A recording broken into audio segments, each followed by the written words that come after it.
Hey, ladies, welcome to another episode of the Revitalized Womanhood Podcast. I am so excited to have my guest today, Katelyn Gerhardt, and we are here to talk all things boss babes, getting it started, why we even get into this space, why we do this to ourselves, what makes us click other than insanity. Katelyn, please just jump right in and introduce yourself to my listeners. Yeah, well, thank you so much for having me here and living your normal life as we record. I love this so much. It's so great. When I'm like, oh, hang on, the baby's screaming at me. She's so mad. Oh, hang on, she's throwing up all over me. Oh, hang on. Okay, now we can start.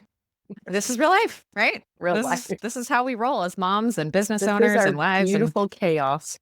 That's right. Yes. So yeah, thank you so much for having me here. And I love all the things you talked about. I'm ready to dive in and chat all the things. I have been really an entrepreneur at heart for, almost 2 decades. Started my first little business as a ripe little 21-year-old. And What just was kind that of, one? so when we lived in San Diego, I started a nanny agency. And that was really Cool. just born out of Necessity. need, essentially. Yeah. And that was back when, I was emailing all the parents that I had their email addresses for. There was no social media or anything like that. So I think Facebook was just getting going. But yeah, I was a nanny. I loved working with kids, and all these parents wanted me to come work for them, and I was only one person. And I just started rallying a lot of women and training them, and then they would go out and babysit, and I would place nannies. And then the military moved us across country, and I got the opportunity to work for Tony Robbins and spent most of my 20s working for him and being exposed to all of his content and traveling the world with him to go to all of his events. And then we started a private school. So we moved to what was Fort Bragg, now is Fort Liberty, North Carolina.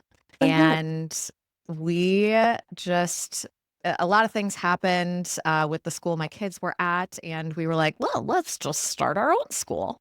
Yeah, that's naturally what most people think, obviously. That's exactly what goes through my brain too. Right? Just start our own. COVID hit and they're like, you have to teach your kids. And I was like, right? A whole different ballgame with that. Absolutely. So yeah, took a lot of what I knew from just sales and community and training people that I learned at Tony Robbins and applied it to opening a school. And we had the idea in April of 2015. And by October, we had an almost full school, and we've expanded since then. So it's about 10 years in the making. Just went into our 10th school year. What's it called? And it's called Independence Academy. And That's so cool. Yeah. It is so weird when people are like, oh, what do you do?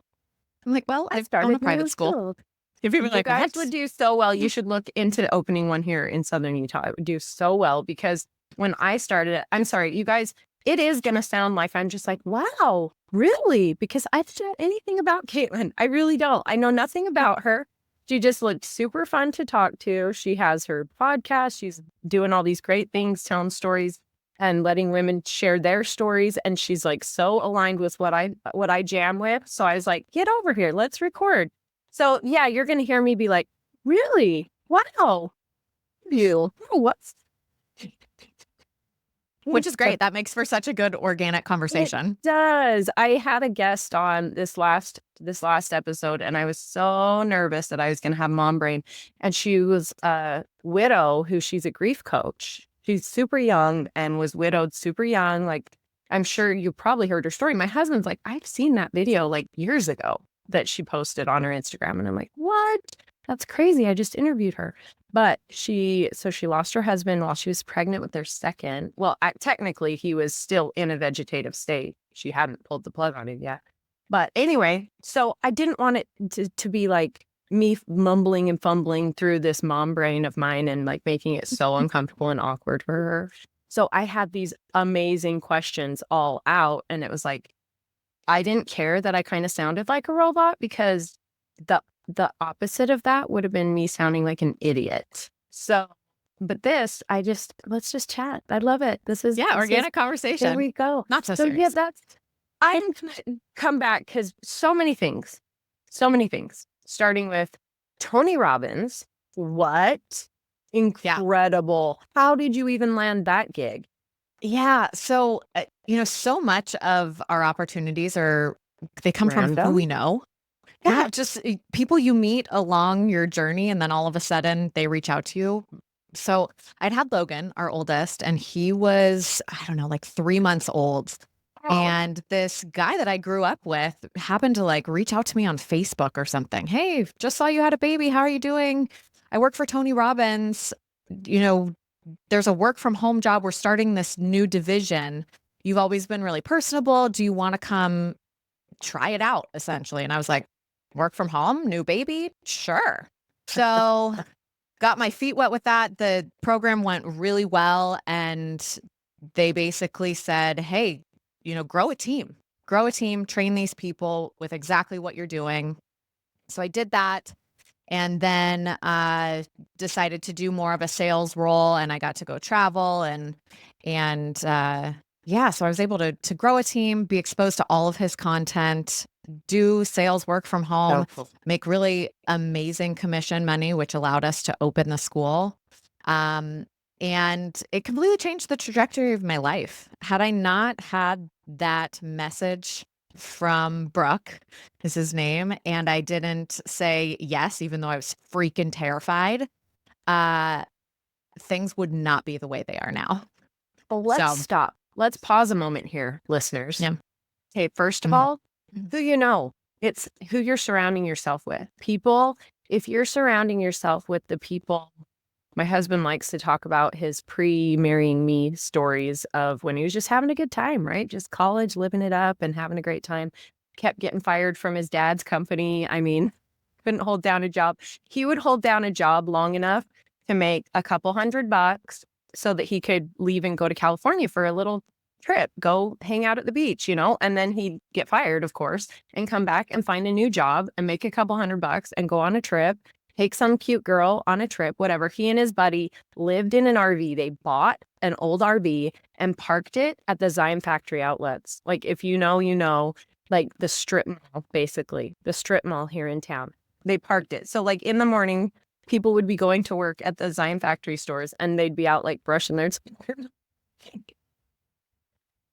You like do that now, I don't think. I think they'd kick you out now. There's no way that would fly. And so these bums up until he was like 25, and he would tell his family, they're like, you're such a loser. You've got to figure life out like this. You cannot be like this. And he's like, I swear to you, I'm doing this till I'm 25. I have a plan until I'm 25, and then I will be serious. And his family's like, you can't just do that. It's habits. You can't just flip a switch. And he's like, I swear I will. So I met him probably just a couple weeks before he turned 25.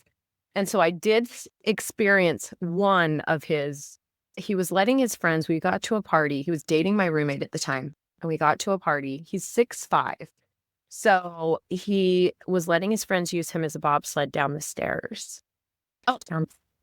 He was like, they were riding him like a toboggan down the stairs. I'm like, only what? Boys.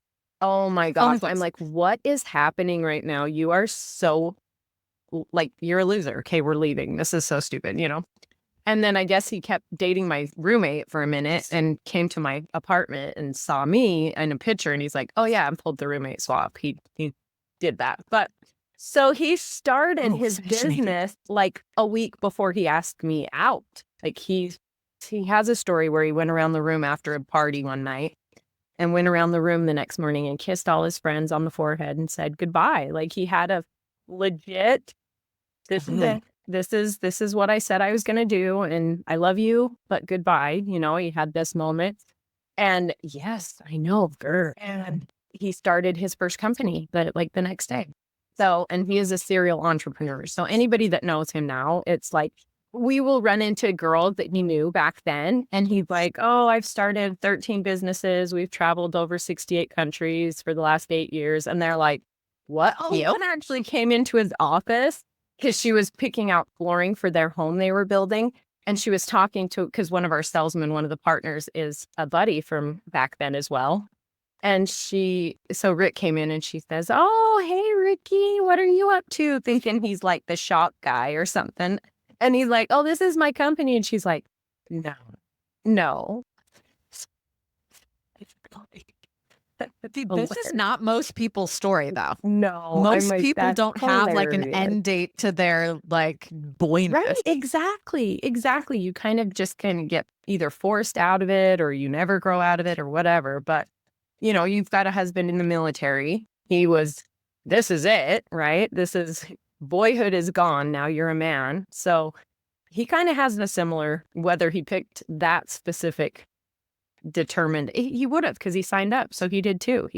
This is when boy ends and man begins. But anyway, so that's so funny. So I'm saying that, long story long, I'm so sorry, you guys. I promise here we'll get back to what I mean, is he never could have been pushed to do the things that he's done. He never could have been inspired to do the things he has done if he was just hanging out with those guys. We love them dearly, but they're still hanging out together, getting drunk, partying, talking about dirt bikes, whatever. I mean, good. But for us, that wouldn't have been okay, right? So, and because of this, because someone knew that you were this kind of person, someone in your circle, they reached out to you. So that's a huge one of our number ones is look at the people that you surround yourself with.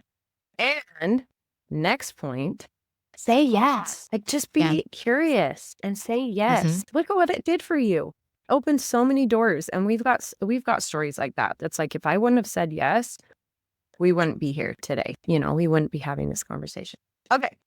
Next, let's talk about military wife life, because we teach our kids who the true heroes are. I am all about that. We support military. My husband, one of his companies we had just had our first son. So September of 2011. And he said, I am so sick and tired of clothing that means nothing, that people are spending a fortune on these brands that mean nothing. And the people who own these brands are pretty much dirt, like trashy people, drunk driving, crashing their Lambos with their hookers in them. I mean, that was a legitimate story when this was happening. Yeah.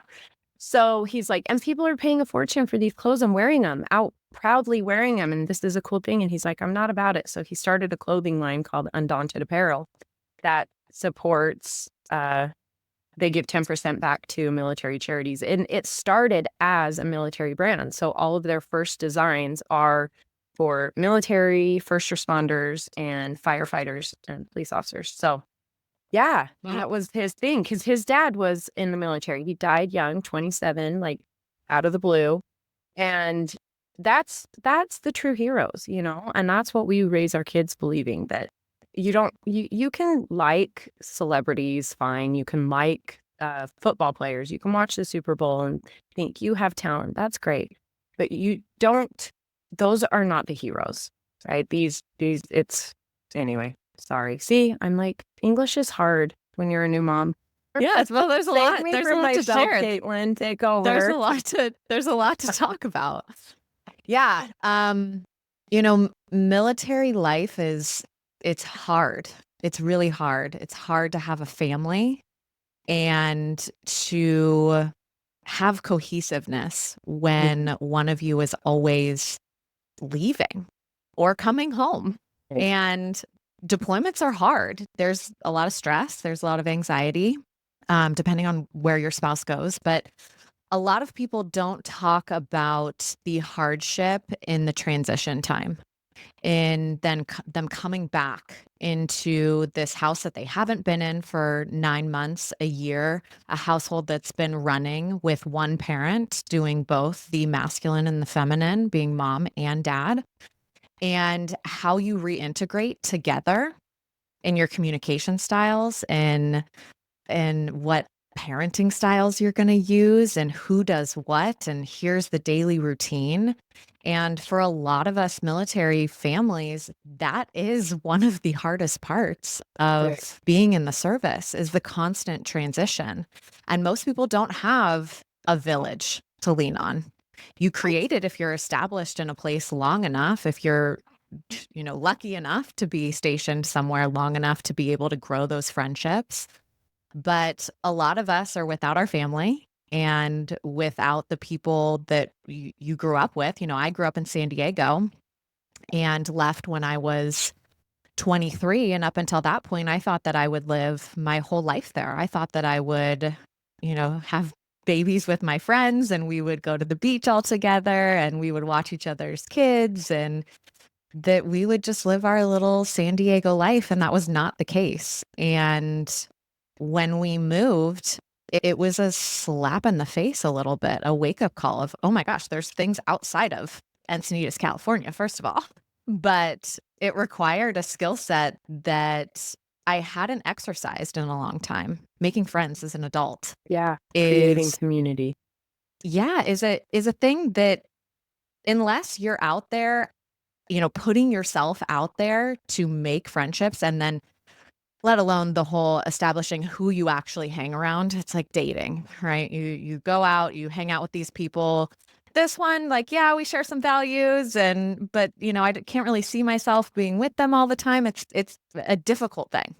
Right. So there's a lot that goes along with this lifestyle. You have to be very flexible and humble to look at yourself and your own patterns and how you would like to show up. Luke and I, he's retired now. He retired in 22 after 20 years.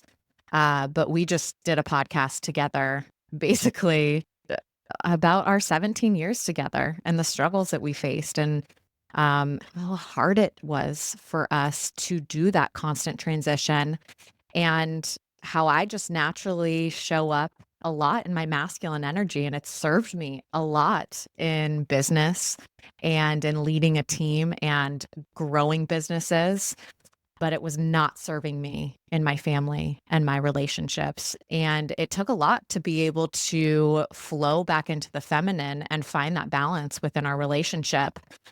And thank God we're on the other side of that and have done that. But that's not the case for a lot of people. We witness a lot of people retire after 20, 22, 25 years, and they have a lot of military accolades, but they no longer have a family. They no longer have their spouse. Their kids live with mom somewhere else. And unfortunately, for a lot of those men, mostly, it leads to a really depressing life. So there's a lot of struggle that goes along with it. It's not just the going off to war and them having to deal with the things that happen there. That absolutely plays into it. But there's so much that happens at home that doesn't get talked about. Yeah, 100%. Well, what I was thinking about, because I'm actually in it here, let's be vulnerable. Like, I'm in it. After you have a baby, like, you have for sure 6 weeks of trying to figure out how to incorporate this baby into you and your routine and your body and your talk about overtouched and all the things. And then you're looking at this person that's supposed to be your partner and they're a stranger. They really are. So, and that's just 6 weeks. Let's think about the years, the year, the months. I mean, when you see all of these, like when they come home and it's like, which I'm And sure it is that way. Yeah, it is that way. It's so exciting. But then you get to your home and you're like, we're strangers. Yeah, if you could see some homecoming videos that are 3 days in, 5 days in, 10 days in, it's a lot different than there's so much excitement. There's so much just like giddiness when you know that your person is coming home and your kids are so excited. And there's also some fear of the unknown. How is this going to go? What are my expectations? What are his expectations? They probably don't align. Yeah. Oh my God. So exactly. yeah, there's a lot of flow that goes into that. And if you don't find the flow, it can be really hard to integrate back into what is now your normal life for the next whatever it is, a year until they leave again, or 6 weeks until they leave again. And, I just don't think that a lot of people in the military spouse space are talking about this openly enough to recognize that not only are you not alone, but there are tools and there are resources for you to figure out how you can do this flow a little bit better. That's what I was just going to ask you. What are some of that you guys finally figured out as far as, because like you said, you were in your masculine. Oh, sorry. Even's gonna, oh, here's Dad. You want to take her? She said he just tired. What a perfect promo there with this shirt. Look, babe. I know his shirt. You see it says proud supporter of my revitalized woman. I love it. It was like perfectly timed. On you. I'm no dummy. Like listening at the door. Yes. Thank you. He's been gone. He was at Sore Necks. He's in South Carolina, actually. He's just been in South Carolina. Got back yesterday for the Super Bowl and stuff. So that was really fun. We had a fun time. But it has been, especially because he is technically retired. Like we retired when we were 34 and 36. This podcast is not about me. It's relevant. This is great. But so now he's started another community, a community similar to mine, but it's for men and women. And it's all about, like I'm talking about, we're so passionate about networking and getting, like, growing your circle and meeting people, getting outside of our comfort zones. It's all about like adventures. It's called M42 Adventures. And it's all about, it's free, by the way, like if my listeners haven't heard me say that enough. But he's a mentor and he's got other mentors in here. He's got a mindset and spirituality mentor that are like therapists. I mean, professionals in their fields. He's got a parenting who is a therapist who has he is the travel and finances mentor. He's got a retired professional motocross rider that talks all about bikes and outdoor biking and all the things. It's about all of us getting out of our comfort zones and finding our people because it's so important, like you're saying, exactly. In the military life, I have a good friend, Lisa, who I have an interview on here with, and we started talking, and the interview was actually about something. And then she started talking about, because she's a mindset coach, rewiring mindset coach. And she started talking about her military life. And I'm like, whoa, whoa, whoa, whoa, whoa. We need to record a completely separate episode all about this and all about what you're talking about. And her husband was a high up. I don't know what captain. I don't know. Anyway, so she actually felt like she couldn't create community, even though she had these women that she would help and serve and hold space for, but she never felt like she could be vulnerable with. She never felt like she could open up and say, I'm struggling. We're struggling, because she was the one that they were looking to be an example. Yeah. And she's like, that was it was, she's not going to call it a burden, right? She's not going to call it but it really was. If you think about it, if you have nobody that you can share your struggles with and you're constantly super isolating, the weight, it's a really lonely that's experience. Exhausting, and that's very lonely. You don't have your person that you can lean on.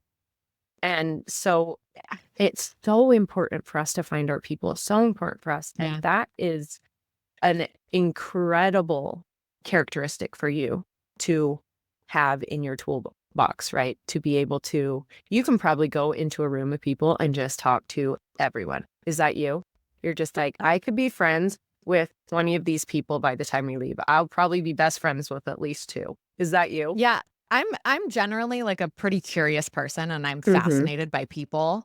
I won't approach every person in the room, but I can absolutely have a conversation with just about anyone. Are you a 3? What's your Enneagram? Yeah, I have 3. Yeah. Yes, I totally gave that away. Yeah, because we're like the same person. Yes, I get it. Yeah, I totally get it.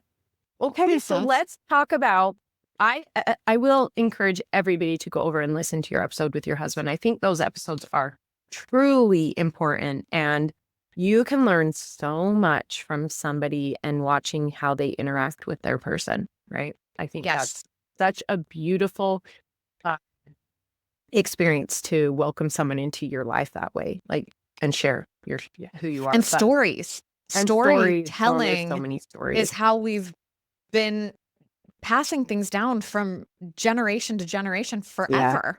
Is just through storytelling. And there's so much to be learned in stories. And the feedback that we've gotten is just like, oh, I never thought of it that way. Or, oh my gosh, I do that exact thing. And I didn't even think that it was something that would feel disrespectful to my husband. Right. Yeah. So just like all these little nuanced things that people are getting from our story is just, it's it's way more than we thought it would be. We just kind Well, of and got I on think there, that started it allows people permission to be themselves, to show up more authentically and genuine, because I think we think, oh, I'm going to be judged for that. Oh, I can't let anybody see this side of me, or oh, I wouldn't want anybody to know this about me. But when you share that everybody's going through that we are not all that special, that's the first thing we learned from travel is, oh my God, the people in Italy and Croatia and Bosnia and Europe and Australia, wherever, they're all having the same fights over the same stupid crap. Like, they're all having the same fights over the same thing. I interviewed my friend in Tuscany, and it was really interesting that the women there are actually even more, um, what's the word? Like, still traditional than we are here. It feels like stay home. They're very encouraged to stay home, raise the kids, don't work, that kind of stuff. So, which I think America is, we have such polar opposites in women. I think we've been pushed so far one way that everybody went extreme, and we've been pushed so far the other way that everybody went extreme. And then there's this constant battle between women of who's right and who's wrong. And it's like, oh my gosh, nobody's right and nobody's wrong. This is the stupidest thing I've ever heard of. Like, just be you. Just do you. Everybody respect everybody. Everybody love everybody. Like, just do you. And so in Italy, it's still in the frowned upon to work for women phase. Like, before you're married or before you have kids, it's okay. It's fun. It's like a hobby. But then once you have kids, it's like, you go home. So I think that's one of the most beautiful things about podcasting. And I'm just about to jump into your story of beginning your podcast. But that is one of my most favorite parts about podcasting, is just getting women to share their story. Yeah. Is like because my community is basically a copycat of a men's community. He's very successful for 9 years now. And he came to me 2.5 years ago and said, would you start the women's version of this? And I was like, yes, absolutely. What's a podcast? Like, that was me. I'm like, that's a podcast. So what do you do?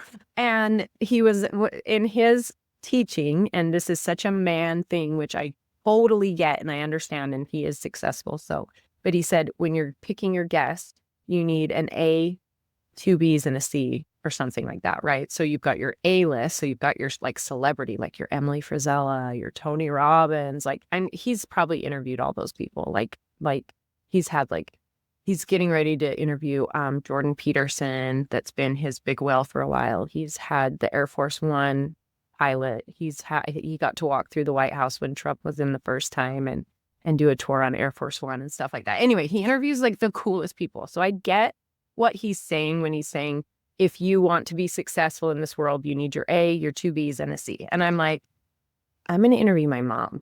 That's so funny. My mom was my first guest on this podcast. And I'm like, she has 8 kids. She's a homemaker. She's like the OG homesteader. She made all of our dresses. She made her own clothes when she was young, I mean, that is successful to me. Yeah. Like, define success. So how can I go? And I remember I was so nervous to interview, like, say, Emily Frizella, and I love her dearly. I think she's incredible. I was so nervous. I'm like, what do I have to talk to about this entrepreneur? She and her husband are these successful entrepreneurs. Like, what do I have to talk about? And I got through with it, and I was like, oh yeah, I can hold my own with anybody. I can totally hold my own because success is, how do you define success? And I define what I've done as completely successful. I'm so proud of what I've accomplished in my life. And my mom, she's got this story that breaks my heart, where she was at her high school reunion and they were going around in a circle, just tiny, small town, farm town. They were going around in a circle saying, what's your greatest accomplishment? And she was like, oh, just come back to me. Oh, I still can't think of one. She's like the quietest, cutest little humble thing on the planet. And I'm like, Mother, you've raised 8 children who are successful, contributing members of society. Nobody's a dirtbag. Some people can't even do 1. Some people can't even do 2. Like, you've raised 8 on 1 income. You did the things. You gave to your church. You gave to your husband. You gave to your family. You put yourself on the back burner, which is the other story of why my community is what it is. But I'm like, you are successful. You are the definition of success to me. So that is the podcasting world for me, is like, if you could please be brave enough to share your story, you could help other people not feel so isolated in what they're going through. Yes. Right? Yes. So why did you begin? What created I'm going to start a podcast?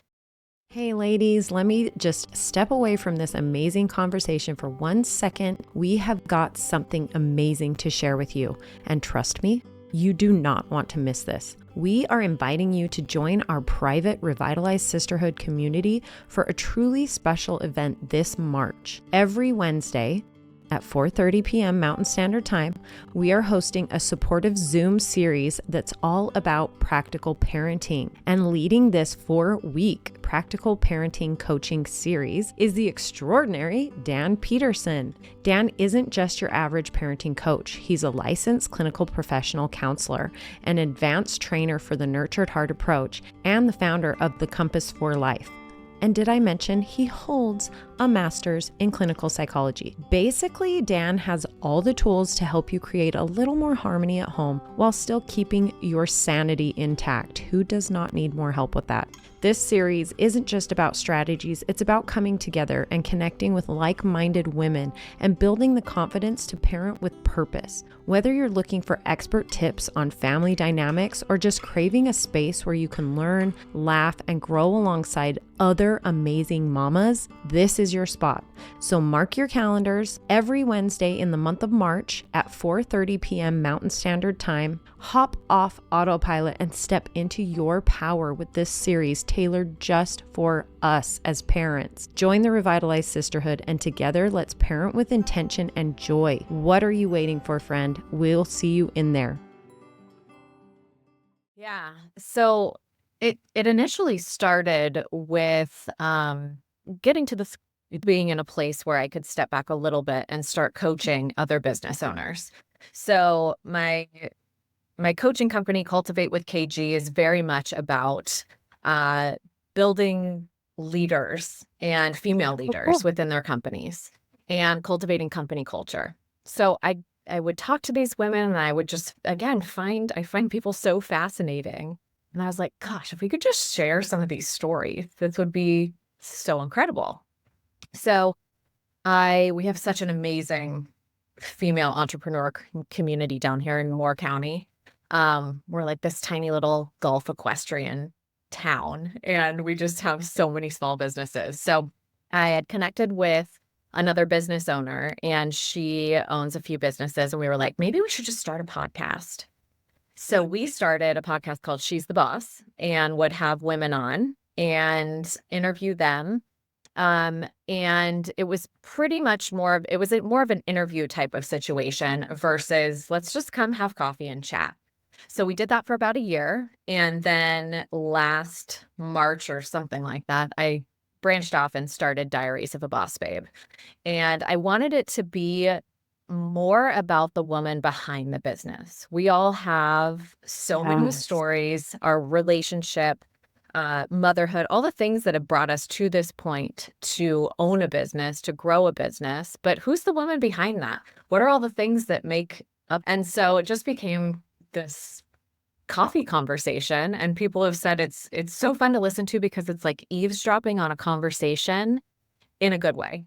And that's really what I want it to be, just authentic connection, curiosity, no judgment, just to hear people's stories, just to hear where they're coming from and allow them to have space to impact other women.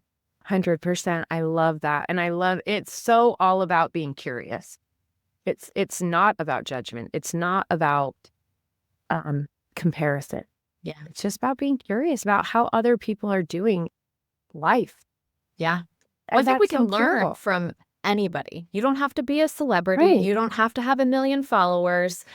You could have no social media and come on here and teach people even just a little something about how to do something or how to perceive something a certain way or how you got through this difficult situation. And even just that little bit could completely impact somebody else's life. And 100%. that's what I think is so important, just to create that open-ended curiosity. And that's my word for 2025 is curiosity. And it comes from the place of mostly selfishly with myself to get curious with my own thoughts. Oh, you just thought of that when they said that. Was that true? Like, do I need to dig into that more? Why did that make me feel that way? Why am I feeling defensive? Why do I need to say something else? Why do I need to explain myself? Just really getting curious with my own internal dialogue. And then, of course, it already comes out with other people when I want to know more about them and their perception of whatever it is. So I think being curious it's the key to having deeper conversation that is not about other people. It's not about talking shit about other people. Like, that has become a really insidious thing in our culture with women. And I've developed, within the school, and our company culture is very much a sisterhood. It's very much about building each other up, seeing the good, being the good, asking yourself before you open your mouth, is this true? Is this necessary to say? And is it kind? And if you can't answer all those questions with yes, then you shouldn't be talking about it. So I've sort of developed this over the last 10 years within our company culture at school. And now it's just branched out into coaching and with the podcast of really building the sisterhood in this place where it's like, number one tenet, we just don't talk shit. I know it seems easy, but it's not. That happens all It's sneaky too. It's sneaky. Like, you could be saying something like, I love the down south, you'll love it. The bless your heart, that's the backhanded.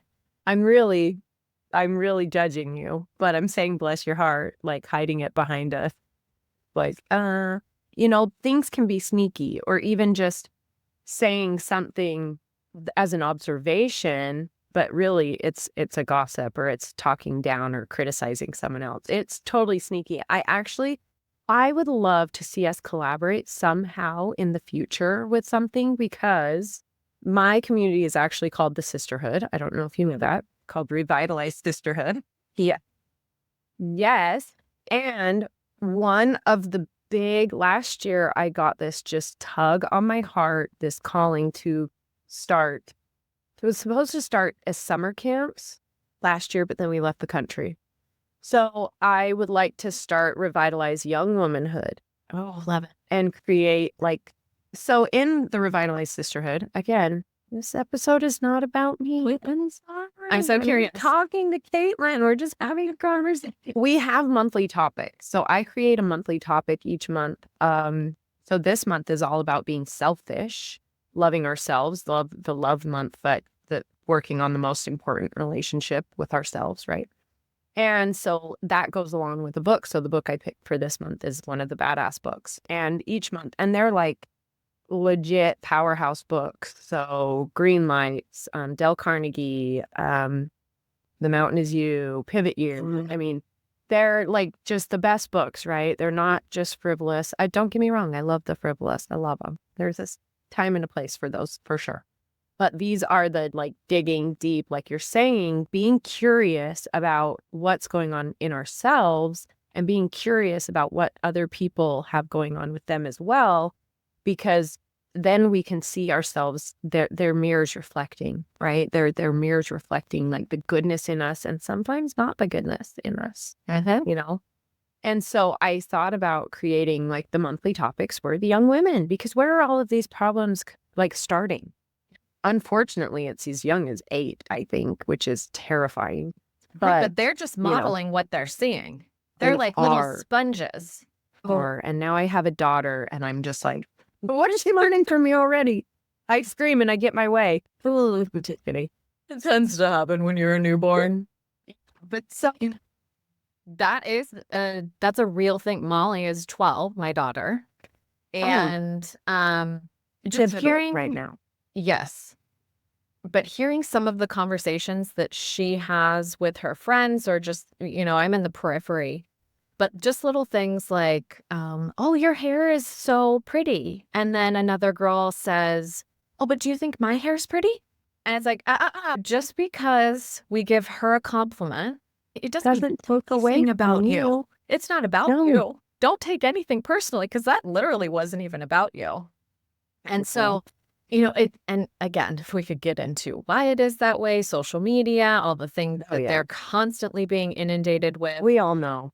But also the village and the community that our kids are put in by us, who we are hanging out with, who we invite into our houses, who we allow them to be with at school by saying, yes, I enroll you at this school.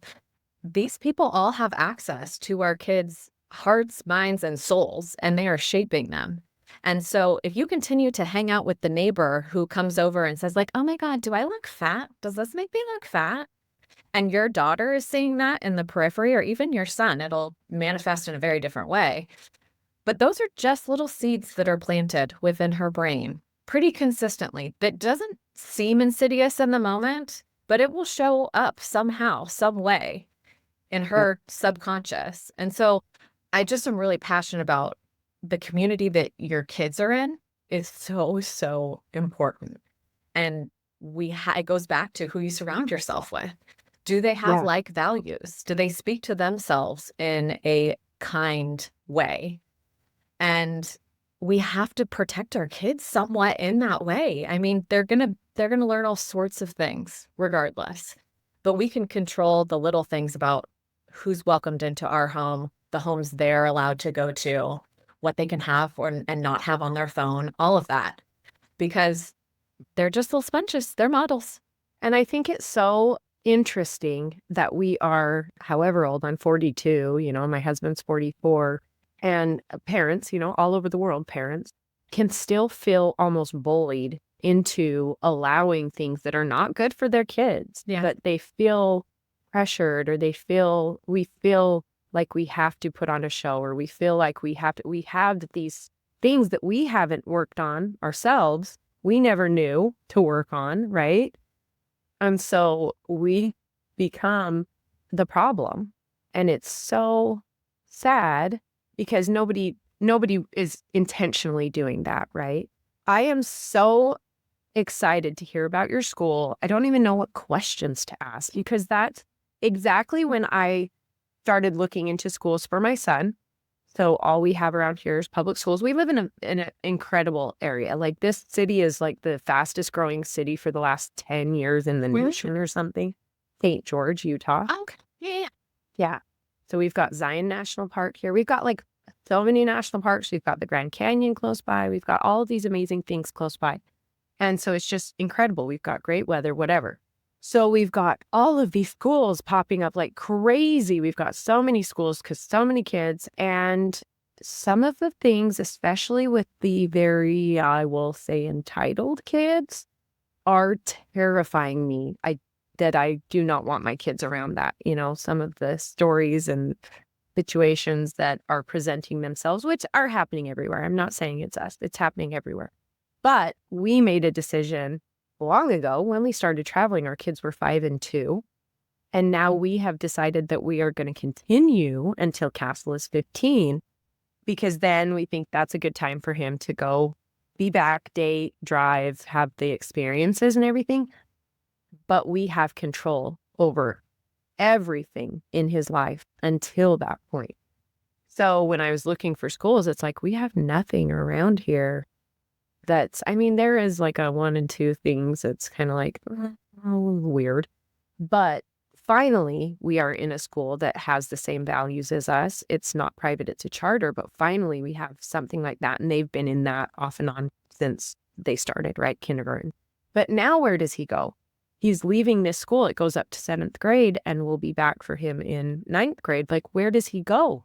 He is being forced into this situation where I never wanted him. And so I think that's incredible that you and your husband. Yeah. Yes. Yeah. And I think that's incredible that you and your husband have taken this upon yourselves, because like I said, not everybody has that thought.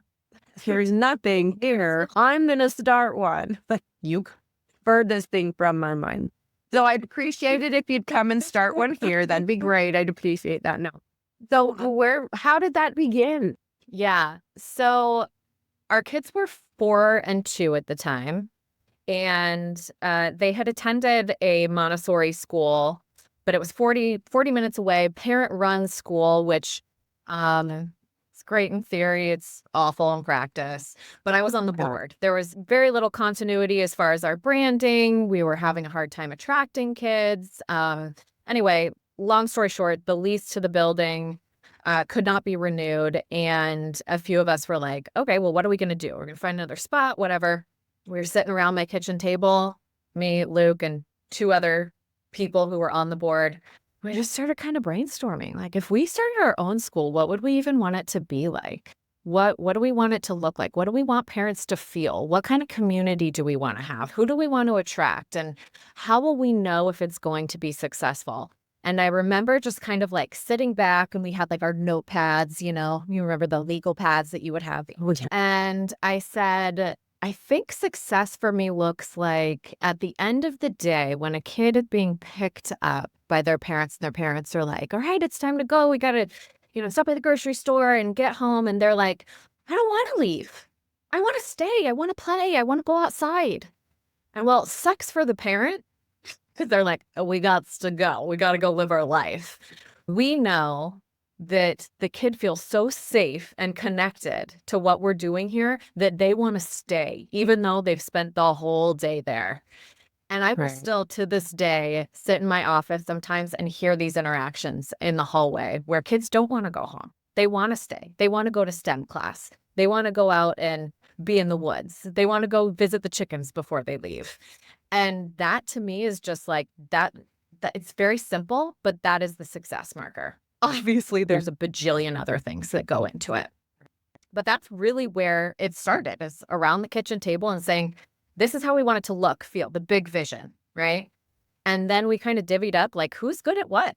And I was out there at our community centers, inviting families from the community to come view my presentation of the school that we didn't even have land for, no building, not a teacher hired yet.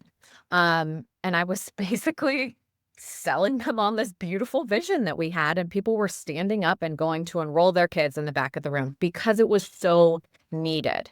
And we serve 98% military families. They're looking for stability. They're looking for like-minded values. They're looking for their kids to learn how to be a little independent, to be critical thinkers, to be stewards of their own society, to contribute, all of these things. So we just started attracting like-minded families to come enroll, and we found land, cleared land. My husband's at the county planning board every day, like, hey, can you guys help us? We're really trying to push this through. Like, what else do we need to do, And we opened the school, and at that point, we were 2 years old through 6th grade. We were probably 85% full, and then shortly after we were full. And then in 2020, we expanded, and now we're on 13 acres, and our elementary is separate now from our main building. So we have a 5,000 square foot building, and then separate elementary, which is run out of a house with our chickens and our ducks and our pigs over there. Oh my gosh, cute. Yeah. So they all take care of them. And so, yeah, it's really evolved over 10 years. But what makes us unique is really that we focus so much on the culture for our teachers to be successful and do what they do best. We hire specific people to work together. And so they're able to love to come to work every day. They are heard, they are seen, they are valued. We let them do what they are there to do, is connect with the kids and do lessons with them and build volcanoes and all sorts of things, that they have that autonomy with oversight. But it's the Montessori principle of freedom within limits. Hire the right people for the right jobs and let them flourish. Let them do their thing. And if I and our admin team can pour into them, that trickles down to the kids, and that trickles out to their families. And then they're PCSing from Fort Bragg to Fort Campbell to Alaska, and we've built those little seedlings along the way to where they're able to go into the public school system, which I'm glad you brought up, because a lot of people end up going charter or private or homeschool, or into the public school system. And that 0 to 5 age is the most critical. It sets the foundation for everything. So if we can get them in that early time frame and start to instill a little independence, their confidence, trusting themselves, being adaptable, they then can go integrate into a public system and have a really strong foundation.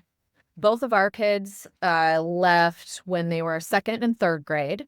And I was like, oh my gosh, all right, they're going to a charter school and they're not going to be able to take their work on a clipboard and lay on the ground to do it and then get back up and grab their other work. You know, they're going to be at a desk. And I was like, I'm going to be called every day to come pick specifically my son up. Right.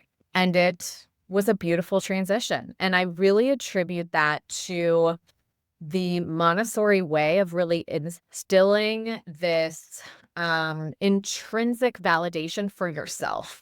Because in Montessori, you're not getting a ton of praise from the outside. Oh, you did a really good job. Oh my gosh, you know, this was done really well, whatever it is. It's more so a noticing from outside people. Oh, wow, you must have worked really hard on that. It's effort. It's not praise for some end product. And because he got that from the time that he was 2 until the 3rd grade, he had so much confidence in himself that he was like, oh, I can adapt. I can do these things. I can integrate into this system. I know what I'm capable of because it's been witnessed before. So I think with the right foundation, kids can go integrate into these other systems. And I think we have to remember as parents too, that we are the most influential to them, especially when they're young. And so if we can do that up until the time that they kind of fly at like 15 and go into the system, we know what we've instilled in them. And then we just have to continue to reinforce it. We just continue to reinforce these values to where that's just normal for them to show up that way. So the impetus to start the school was our kids. And now they're 14 and 12. And how many of the best businesses were created in that sense because there was a need? Yeah. You looked around, there wasn't anything like it. I mean, Utah's filled with mom-owned businesses that were started for that exact reason. It's like, what is it? Necessity is the invention. Oh my gosh. Something like that, yes. Something. Don't forget. The lack thereof creates the invention because of the need. Yes. Yeah. And I love that. I think that's beautiful. And you can feel that in how you show up. And you can feel that in how you pour into it's like my community. I am in it because of my why. And if I can pour into these women, then they pour into whoever else in their lives, right? And we pour into each other. It's not just me pouring into them. Yeah. It's the same thing. So you giving your educators, I think that is a huge, huge problem in our country is not these people who get into this career educating. They are the most important people next to the parents in these children's lives and therefore in how our civilization is going to evolve. Yeah. So why are we not paying them more, giving them more freedom, encouraging them more, giving them tools, taking them to workshops, paying for them to go to Tony Robbins events, like things like that, giving them the tools to then better. Like, and instead it's like defund the police. It's like, you're taking away from the most important people. Yes. Yes. Like, you don't see the damage here. Oh, okay. That's a whole nother, like we could go on and on. But I mean, it's really if you would ask any Fortune 500, how do you build a good company culture? If we could apply those principles to the education system, people would be lining up to be teachers. Yep. Amen. When you get paid like garbage, you can't even support yourself. You hate going to work every day because you're bound by this standard that is put in place by your state who are constantly sticking up for their kids instead of helping you. Yeah. And putting you down. Right. So yeah, and a lot of our first 6 weeks when school starts, it's all about building the connection with the parents. We have to create this symbiotic relationship where we are on the same side of the table. We are looking at the issue over here and we're like, hey, What's up? Okay, so this is what's going on. How can we figure this out together? Right? Versus your kid, blah, blah, blah, blah, blah. Oh, no, not my kid. My kid would do that. Yeah. Right? We're saying, here's the human experience. Let's partner together so we can go on this journey together, so we can instill these values and do this together as a team, which is how I believe education is supposed to be. It's supposed to be the village mindset. And so we invite parents in. Oh, you're really good at gardening? Cool. Can you come in and lead this day once a month? Hey, we had a family last year, a Jewish family, and she would make challah bread. And so she came and gave the whole cultural aspect. And then they did it a few weeks in a row. They made challah on Fridays. Cool. Like we need to invite our families back into the education system. We need to create the community that says we're all in this together. Society depends on us being in this together. And so that's really the mission behind the school at this point, is to create a community that lifts everybody up. The parents, the kids, the teachers, let everybody grow and flourish and just shower them with love. This human experience is hard enough. Let's come from this place of love. So good. Yeah. I love it. I support it. Wish I was there for it. I know. But anybody listening, there you go. And it's called the Independence. It's called Independence Academy. Independence Academy. And it's what ages? From 0 to 5, you said? We're 2 years not old. 0, but We'll take your pregnant Ellie. okay, baby. No, we're right now, we're 2 years old through 3rd grade. And space restriction, 13 acres isn't just quite enough to expand to the end. Yeah, we're Montessori, Reggio, heavy emphasis on nature, get the kids back outside. We live such an unnatural life where we're playing video games. We're on our phones all the time. We're, inside. We're not getting vitamin D. So a lot of the time the kids are outside, even doing academics and stuff. Let's go down the nature trail, bring your book. Let's sit in our hammocks and read our books. Yeah, that's so much goes to being able to self-regulate too. Being able to ground in nature while you're doing something else. It's so much about regulating yourself. And that's such a huge part of it, which we weren't taught when we were kids. We weren't. This is like so much of the stuff that we are teaching our kids now, learning ourselves, is just like, what? Where is this? No wonder I'm this way. No wonder, I have my guest tomorrow as the mentor in M42. He's the parenting coach. And I'm like, yeah, like when you said that the parents are so much the part of how they come out, which we all know that it starts with the parents. And I'm just like, that terrifies me. Sure.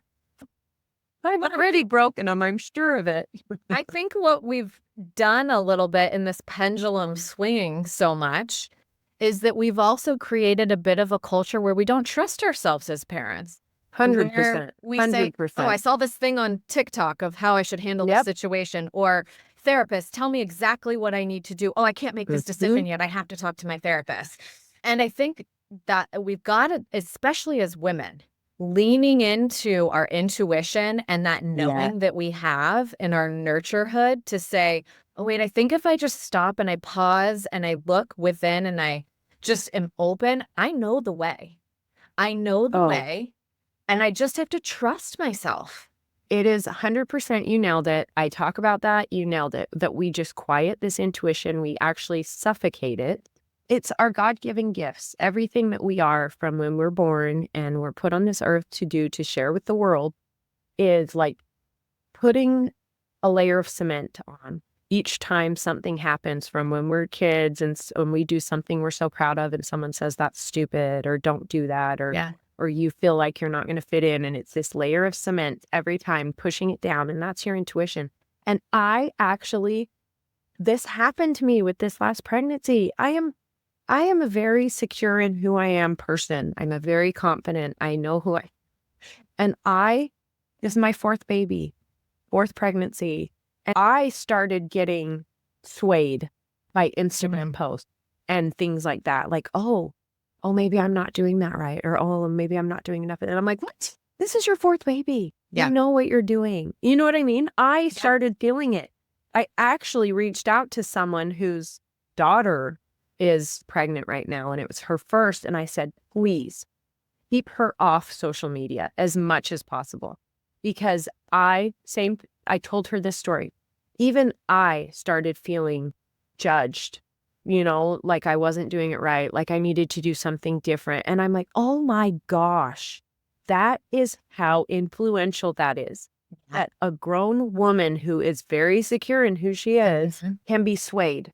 Yeah, with a fully formed frontal lobe. Think of our right. Exactly. 100%. Oh my gosh. Here, have this. No. That's going to literally influence every decision that you make. No. It's to me.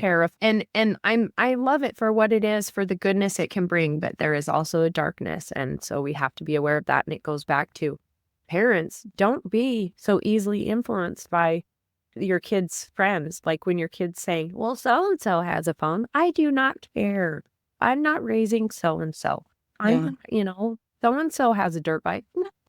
Like if you have a dirt bike, fine, whatever. I'm not saying that. This is me. But know who you are and what you sound. Rick, my husband yesterday said to my 13-year-old, when we go back to New Zealand, will you bungee jump? That's where it was invented. And I was like, holy hell no. That is like, and he's like, it's fine. And I'm like, no, this is a boundary. He can be 17. He can figure this out for himself. He can be 18. No, this is my job. I always say that in the car, like so many times. I'm like, when the 12-year-old wants to, or the 10-year-old wants to sit in the front seat or something, I'm like, no, I have one job. It's to keep you alive. That is literally my one job on this planet. So you will do what I say until you can make your own decisions. That's it, and it's so funny. But anyway, okay, now we're just like blah, blah, blah, going off on this other. All right. Mom brain coming in. So I will let you go. Thank you so much for spending this time with me and sharing all of your wonderful goodness that you have. Where can everybody come and find you? I'm going to put it all in the show notes to make it easy, but where's the best place to contact to communicate with you? Yes. So you can find me at Cultivate with KG on Instagram, or the podcast is at Diaries of a Boss Babe podcast. So many letters. Why did I know that? But I don't know, when you were naming it, you don't even think about it. I got the Revitalized Womanhood, and every time I have to write my email, I'm like, son of a... Do that with the school. Couldn't we just name it like the one? The one. Rebrand incoming. ABC. RS. That's it. It's just called RS. RW. That's it. Like, what does that mean? Don't you know? I love it. Thank you so much for having me. This was so fun. All right, girl. We'll talk to you soon.